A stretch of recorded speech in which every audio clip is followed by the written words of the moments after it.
당신 통장에 지금 얼마 있어요? 500만원? 3천만원? 1억? 잠깐 더 중요한 질문 하나 할게요. 그 돈으로 당신은 대한민국에서 어디쯤 서 있을까요? 2024년 통계청 발표 자료입니다. 한국 가구 평균 순자산 4억 4,894만원. 평균이 4억이나 된다고요?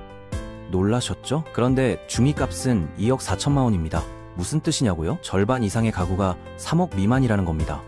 소수의 초부자들이 평균을 확 끌어올린 거예요. 그렇다면 진짜 질문은 이겁니다. 나는 정확히 어디쯤 있고 다음 단계로 가려면 뭘 해야 하지? 오늘 그 지도를 보여드리겠습니다. 한국은행 통계청 자료 기반, 감정 빼고 팩트만. 하지만 누구보다 솔직하게. 자, 시작합니다. 당신은 몇 단계일까요? 1단계 마이너스 500만에서 3천만원. 게임 시작 전 빚이라는 짐을 진 상태. 학자금 대출 1,800만원. 카드값 매달 50만원씩 돌려막기. 마이너스 통장 한도 500만원 중 300만원 사용 중. 계산해볼까요? 순자산 마이너스 2,100만원입니다. 20대에서 30대 초반 중 상당수가 이 구간에 있습니다. 그런데 이게 부끄러운 일일까요? 전혀 아닙니다. 대학 등록금이 1년에 1,000만원씩 하는데 20대간 빚 없이 사회에 나오는 게 오히려 이상한 거죠. 문제는 빚이 있다는 게 아닙니다. 빚을 줄이는 계획이 없다는 겁니다. 월급 250만원 들어오면 이자 25만원, 생활비 180만원, 각종 고정비 45만원, 남는 돈 0원. 이 패턴으로 5년 가면 5년 후에도 여전히 여기 있어요. 탈출 전략은 명확합니다. 한 달에 30만원만 빚 갚기 시작하면 1년 후 360만원 감소, 3년 후 1080만원 감소, 6년 후 2160만원 감소입니다. 30만원을 어떻게 만들어? 커피값 5,500원 곱하기 주 5회 월 11만원, 배달 음식 18,000원 곱하기 월 6회 108,000원, 택시비 1만원 곱하기 월 10회 10만원, 합계 31,800,000원. 가능합니다. 이건 고통이 아니라 투자예요. 6년의 절약이 다음 단계로 올라가는 가장 확실한 티켓이 됩니다. 2단계 순자산 0에서 500만원. 드디어 플러스. 이제 시작입니다. 통장 잔액 350만원. 별거 아닌 것 같죠? 근데 이 350만원이 생기기까지 얼마나 걸렸는지 아세요? 어떤 사람은 2년, 어떤 사람은 5년이 걸렸어요. 이 단계의 특징, 처음으로 모으는 재미를 느낍니다. 지난달 320만원이었는데 30만원 늘었네? 다음 달엔 380만원 만들어볼까? 이 게임이 중독성 있어요. 한국 직장인 10명 중 3명이 이 구간입니다. 월급은 들어오지만 적금 30만원, 월세 60만원, 생활비 150만원 쓰면 남는 게 많지 않죠. 그래도 괜찮습니다. 방향이 맞으니까요. 여기서 중요한 마인드셋이 하나 있습니다. 500만원밖에 없네가 아니라 벌써 500만원이나 모았네. 같은 숫자, 다른 태도. 이 차이가 5년 후 당신의 위치를 결정합니다. 3단계 순자산 500만에서 1000만원. 비상금 확보. 이제 좀 숨통이 트입니다. 통장에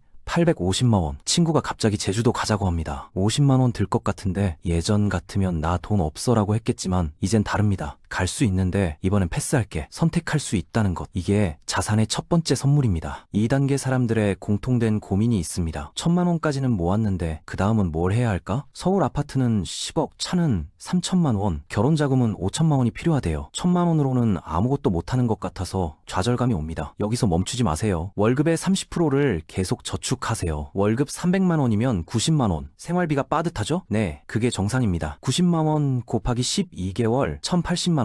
2년이면 2,160만원. 3년이면 3,240만원. 3년 후 당신은 4단계나 5단계쯤에 서 있을 겁니다. 4단계 순자산 1,000만에서 3,000만원. 목돈의 시작. 투자 게임에 입장하는 구간. 통장에 2,300만원. 회사에서 이상한 일이 생겼어요. 상사가 불합리한 지시를 했는데 예전처럼 바로 네? 라고 하지 않았습니다. 왜냐고요? 최소 1년은 버틸 수 있거든요. 생활비 월 200만원이면 11개월 이상. 그 사이 이직하면 되죠. 이게 2천만원이 주는 심리적 안정감입니다. 한국 30대 중 상위 30%가 이 구간입니다. 열심히 일하고 아껴 쓰면 충분히 도달 가능한 현실적 목표예요. 이 단계부터 많은 분들이 투자를 시작합니다. 주식 계좌 개설, 삼성전자 100주 매수, 매일 HTS 확인. 오늘 5만원 올랐네? 다음날 7만원 떨어졌네? 전형적인 초보 투자자 패턴이죠. 2천만원을 10개 종목에 200만원씩 쪼개서 넣으면 관리도 안 되고 수익률 체감도 안 됩니다. 차라리 두세 개 우량 ETF에 집중하는 게 낫습니다. S&P 500 ETF, 코스피 200 ETF 같은 거요. 연 7% 수익만 내도 1년에 140만원입니다. 5단계 순자산 3천만 내에서 5천만원. 전세 보증금을 댈 수 있는 구간. 통장에 4,200만원. 드디어 목돈이라고 부를 만한 금액이 생겼습니다. 전세 보증금 일부를 댈 수 있고 중고차 한 대 현금으로 살 수 있는 금액이죠. 여기서 고민이 시작됩니다. 이 돈을 어떻게 불릴까? 예금, 금리 2.5%면 4천만원 넣어도 1년에 100만원, 한 달에 8만원입니다. 진짜 티도 안 나요. 주식? 무섭습니다. 4천만원이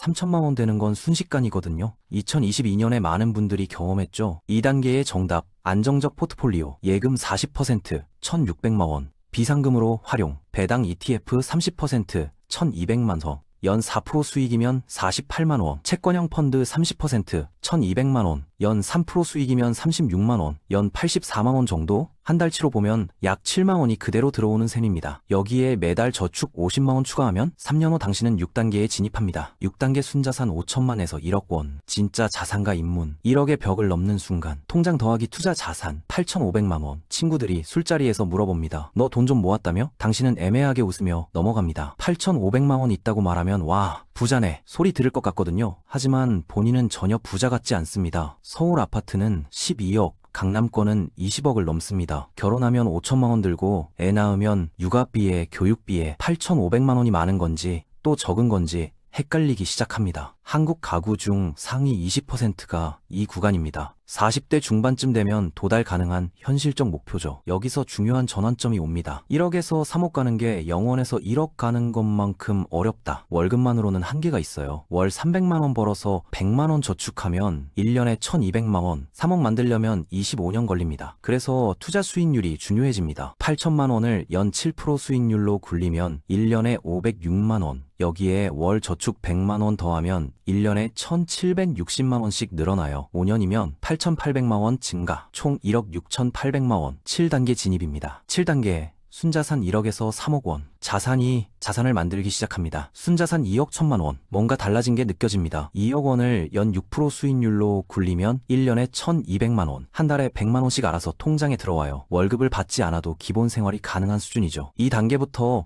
부동산 투자를 본격적으로 고려합니다. 2억으로 소형 아파트 전세 끼고 매매하거나 대출 받아서 5억짜리 집 매수하는 거죠. 레버리지가 시작됩니다. 순자산 2억에서 3억이면 상위 15% 안에 드는 수준입니다. 주변 사람들은 부자네하지만 본인은 여전히 부족하다고 느껴요. 강남 아파트는 20억이고 자녀 사교육비는 월 200만 원 들고 여기서 자산 배분이 결정적입니다. 현금 예금 30% 6천만 원, 비상금 더하기 기회자금, 주식펀드 30% 6천만 원, 성장자산 부동산 40% 8천만 원, 안정자산 더하기 실거주. 한 곳에 몰빵하면 위험해요. 2008년 금융위기 때 집값 폭락으로 패가망신한 케이스 많았습니다. 분산이 답입니다. 8단계 순자산 3억에서 10억 원. 경제적 안정을 확보한 구간. 순자산 6억 원. 처음으로 여유라는 게 뭔지 알겠습니다. 6억을 연 5% 수익률로 굴리면 1년에 3천만 원, 한 달에 250만 원씩 알아서 들어옵니다. 일 안 해도 기본 생활비는 나오는 수준이죠. 2단계 사람들의 공통점, 세금을 처음으로 신경 씁니다. 금융소득이 2천만 원 넘으면 종합과세 대상, 세율이 15.4%에서 최대 49.5%까지 올라갈 수 있어요. 그래서 절세 전략이 중요해집니다. ISA 계좌 활용, 200만 원 비과세, 연금 저축 펀드, 연 900만 원, 세액공제, 1가구 1주택 비과세, 12억까지 양도세 면제. 세금 아끼려고 무리한 방법 쓰지 마세요. 세무사 상담 받는 비용 100만 원이 5천만 원 절세 효과를 만들어냅니다. 순자산 3억이면 이미 상위 40% 초반입니다. 절반 이상의 가구를 넘어선 경제적 안정 구간이죠. 9단계 순자산 10억에서 100억 원, 상위 1% 경제적 자유를 달성한 구간. 순자산 35억 원, 통계청 자료 기준 순자산 33억 이상이면 상위 1%입니다. 100명 중 1명, 35억을 연 4%로 굴리면 1년에 1억 4천만 원, 한 달에 1,160만 원씩 들어옵니다. 일이요? 이제는 하고 싶을 때만 하면 됩니다. 2단계 사람들의 고민은 다릅니다. 어떻게 자산을 지킬까? 돈 벌기보다 지키기가 더 어렵거든요. 잘못된 투자 한 번에 10억이 5억 되는 건 순식간이에요. 그래서 안전자산 비중을 높입니다. 국채 30%, 우량회사채 20%, 배당주 ETF 30%, 부동산 20%, 수익률 10% 노리다가 원금 날리는 것보다 안정적으로 4%에서 5% 받는 게 훨씬 낫습니다. 10단계 순자산 100억 원 이상, 상위 0.1%, 진짜 재벌의 영역. 순자산 150억 원, 1000명 중 1명 수준입니다. 150억을 연 3%만 굴려도 1년에 4억 5천만 원,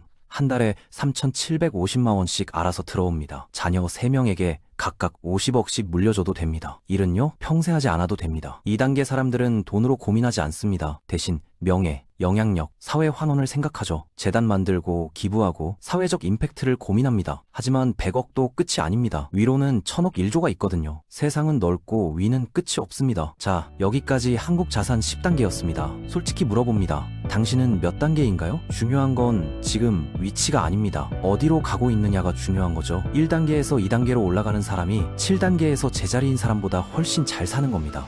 방향이 맞으면 언젠가는 도착하니까요. 2024년 통계청 자료 다시 한번 볼까요? 전체 가구의 56.9%가 순자산 3억 미만, 순자산 10억 이상은 10.9%, 순자산 33억 이상 상위 1%. 당신이 지금 3단계에서 4단계에 있어도 낙담할 필요 없습니다. 절반 이상이 그 구간이거든요. 문제는 아무것도 안 하는 겁니다. 매달 50만 원씩만 저축해도 1년이면 600만 원, 3년이면 1,800만 원, 5년이면 3천만 원. 여기에 연 6% 수익률로 투자하면 10년 후 약 8,200만 원, 15년 후 약 1억 4,500만 원, 20년 후 약 2억 3천만 원. 지금 당장 시작하면 20년 후 당신은 7단계에 서 있을 겁니다. 하지만 나중에라고 미루면 20년 후에도 여전히 1위 단계에 머물러 있을 겁니다. 자산 단계를 올리는 건 숫자 게임이 아닙니다. 자유를 사는 게임입니다. 하기 싫은 일 안 해도 되는 자유, 가족과 시간을 보낼 수 있는 자유, 갑자기 병원비가 나와도 걱정하지 않아도 되는 자유, 하고 싶은 일에 마음껏 도전할 수 있는 자유. 그게 진짜 자산이 주는 가치입니다. 숫자에 집착하지 마세요.